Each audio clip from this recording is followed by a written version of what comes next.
Warahmatullahi wabarakatuh. Waalaikumsalam warahmatullahi wabarakatuh. Selamat sore Pak Sedar dan seluruh guru-guru yang hebat yang ada di sini. Perkenalkan, nama saya Salim Nihranto, saya dari SMK Ma'ruf Namanya Kebumen.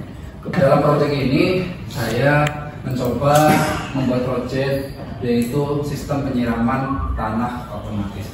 Tapi sebelum saya terangkan, saya ingin mempraktekkan terlebih dahulu.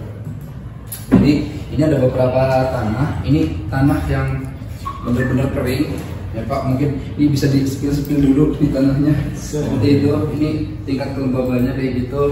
Pak Bambang, Saya mau saya. Ini. Jangan ini banget. Nah, sedangkan yang ini lembab. Di sini punya saya ada tulisan penyiraman otomatis pas awalnya. Terus kemudian karena posisi kering,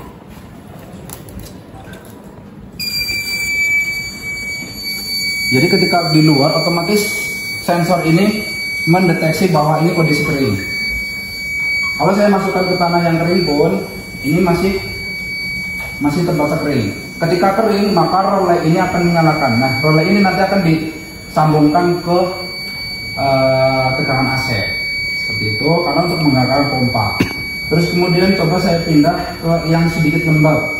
Kalau yang kering tadi di sini tertulis value-nya itu 1955, maksimal itu 1023. Jadi masih kondisi kering. Karena yang saya batasi itu ketika di atas 500 maka saya anggap kering.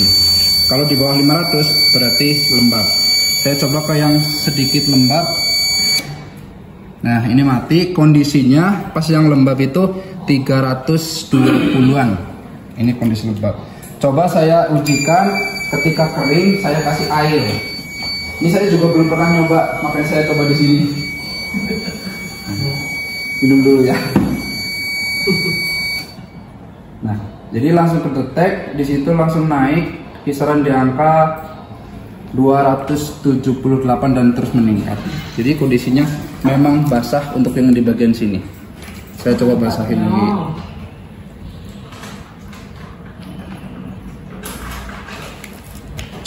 Kalau seandainya kondisinya mengering, otomatis nanti relay akan bunyi lagi seperti itu.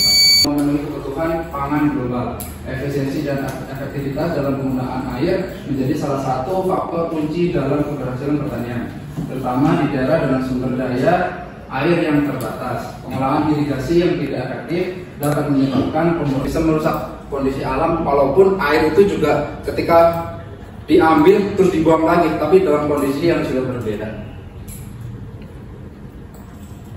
Nah, ini salah satu yang rawan banget di tanaman, yaitu tanaman bawang merah. Jadi kalau seandainya bawang merah itu tanahnya tidak stabil di kelembabannya, maka akan sangat beresiko untuk tidak berhasil dalam pertaniannya. Nah, maksud di sini meningkatkan efisiensi penggunaan air dalam pertanian. Terlalu lembab dan tidak cocok, maka kita bisa naikkan pada nilai value-nya. Terus kemudian tujuannya adalah mengoptimalkan penggunaan air, itu pasti meningkatkan produktivitas tanaman. Karena kenapa produktivitas? Karena suhunya, kelembabannya selalu terjaga. Terus efisiensi biaya operasional. Kalau seandainya saya bandingkan dengan timer, nanti kita tidak tahu ini masih lembab atau enggak, atau terlalu kekeringan atau enggak, jadi kita nggak tahu. Jadi kalau pakai sensor ini, sumber daya atau tegangannya saja, langsung ke sensornya namanya soil moisture. Terus kemudian sensor ini disambungkan ke tanah. Nah, hasilnya jika itu ada namanya threshold itu batasan value-nya. Kalau di atas 500 itu dianggap kering, maka relay akan nyala, buzzer nyala, lampu pertama indikasinya nyala, dan lampu yang kedua akan mati. Lalu ketika threshold itu kurang dari 500 dianggap lembab, maka relay akan mematikan sendiri, buzzer mati sendiri, LED yang satu mati, sekarang bergantian LED yang kedua. Itu kan aplikasi apa ya yang biasa Bapak pakai, Tinkercad. Saya simulasikan kalau seandainya dalam input seperti ini. Nah, untuk bahan-bahannya tidak terlalu banyak, cukup Arduino, terus LCD yang ukuran 16x2, satu relay, buzzer, kita butuh relay 2. Ini saya kurang, berarti kurang resistor sama kabel jumper saja. Realisasi sistemnya, jadi membaca dulu dari penamaan dari relay dan sebagainya. Terus kemudian pengukuran kelembaban tanah. Setelah diukur, lalu ada pemrosesan data oleh mikrokontroler. Setelah itu baru diputuskan mau disiram atau tidak. Nah, kalau sudah disiram berarti ada aktivitas penyiraman. Lanjut pengukuran kelembaban berkelanjutan. Kalau seandainya lembab dilanjutkan, kalau tidak berarti kembali ke sebelumnya. Lalu penghentian penyiraman dan kembali ke mode siaga. Sangat tidak. Ya. Jadi di sini dimulai dari start untuk memulainya. Di sini inisialisasi pada display, relay dan sebagainya. Lanjut ke apa nih yang namanya? Proses ya Pak. Di prosesnya ini awalnya itu adalah relay off, terus buzzer juga off, LCD-nya juga off. Lalu proses pembacaan sensor kelembabannya. Lalu di sini proses pemilihan, jika yang tadi saya sampaikan, jika kurang dari 500 maka kalau iya maka relay on, bacaan maka ada jeda sekitar 2 detik, lalu setelah itu kosong. Ketika sudah ada informasi dari value-nya, maka akan beralih ke tulisan jika basah maka akan menampilkan value-nya berapa di sini. IoT nanti sebisa mungkin nanti kedepannya bisa dioperasikan menggunakan IoT mungkin bisa. Terus kemudian karena ini kondisi kan di lapangan, otomatis kan tidak ada sumber tegangan listrik yang masuk. Jadi mungkin kalau seandainya Bapak Ibu mau menerapkan benar-benar di lapangan, ya harus menggunakan outdoor ya. Ya. Untuk mengatasinya bagaimana Pak? Karena kan kita tidak menyediakan listrik. Tadi saya sampaikan, jadi kalau sebisa mungkin pakai PLTS. Ya. Jadi pakai solar seperti ini. Apakah tidak ada alternatif selain itu? Kan mahal ya Pak. Kan niatnya kita juga seminimal mungkin, tapi kita peroleh sebanyak mungkin gitu. Kayak gini, kalau saya daripada kita memperkerjakan orang untuk nyiramin kayak gitu, atau mungkin bawa pompa, terus kemudian isi bensin atau solarnya itu, kalau dihitung-hitung, kalau beli alat mungkin berapa tahun atau berapa kali panen mungkin bisa menghasilkan. Contoh pakai PLTS saja yang tidak usah terlalu, yang penting intinya bisa menggerakkan pompa saja. Andaikan pun itu kan tegangannya besar ya, harus 220 volt. Ya kita menggunakan sistem tetes saja. Jadi secara terus menerus diteteskan saja. Jadi dari solar cell-nya ini tidak harus menggunakan baterai yang besar. Karena pada konsep PLTS itu yang paling mahal itu adalah baterainya. Ya. Jadi mungkin kalau seandainya kayak gitu, dilebarin solar cell-nya biar menghasilkan tegangan DC yang lebih besar untuk menggerakkan sistem tetasnya tersebut. Iya. Otomatis gini, kalau siang tanah itu cepet banget mengering. Kenapa? Karena dia selalu kena sinar matahari.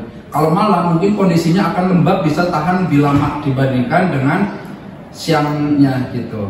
Jadi saya rasa untuk disirami di sore hari dan pagi harinya sudah mulai menyiram, mungkin malamnya itu sudah aman. Tapi mungkin kalau ada teman-teman solusi yang lain, malam tetap disirami, kayaknya sih masih dalam takaran lembab kalau untuk malam. Itu sih. Oke. Dan ini kalau kita pakainya yang langsung narik kabel itu lebih murah mana dibanding yang pakai ini? Narik kabel bawa pompa gitu. Oh, pakai PLTS-nya itu. Ya kalau seandainya masih bisa dijangkau dengan tarik kabel kayak gitu, mungkin satu jauh lebih aman karena ketika kita membiarkan alat PLTS, baterai, inverter dan sebagainya di lapangan atau di sawah yang benar-benar kosong, nggak ada orangnya, nggak ada sistem keamanannya, ya mendingan tarik kabel. Tapi kalau seandainya memang tidak ada, ya gimana cara memperkuat PL tersebut, mungkin dengan cara dicor atau bagaimana gitu. Nah kalau saya tujuannya saya memproduksi, kalau keamanan monggo nanti yang memakai saja. Sama satu lagi, ya, monggo. kalau tadi kan contohnya adalah bawaan ya. Iya. bawang itu kan sistemnya satu kotak dibagi beberapa Iya. bedeng. Iya. Nah, berarti pengukurannya itu setiap bedeng atau Mungkin menurut saya pakai sampel saja. Jadi nanti kan menggunakan apa itu yang kincir ini ya. Jadi kita menggerakkan pompanya untuk menggerakkan kincir balik-baliknya, otomatis. Sprayer. Ya, itu kan kabel ini kan bisa ditarik Pak.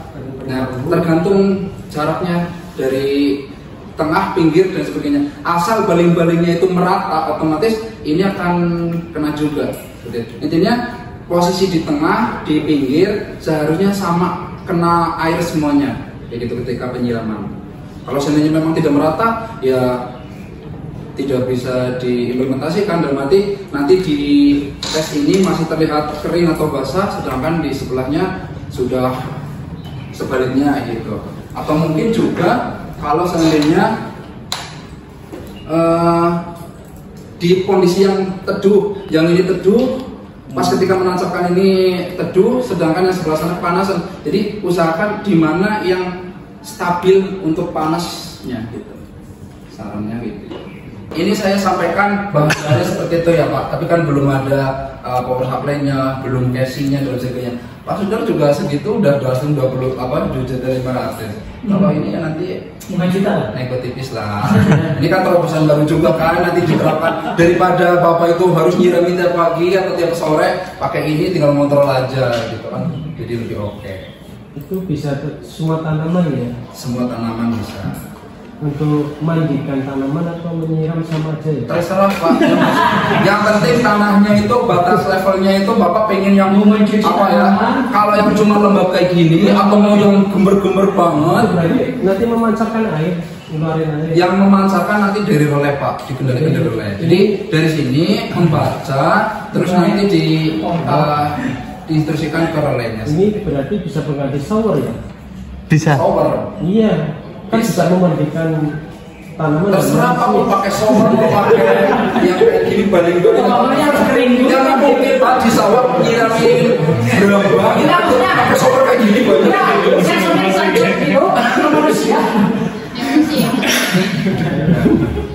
Ya, diselesaikan di kamar.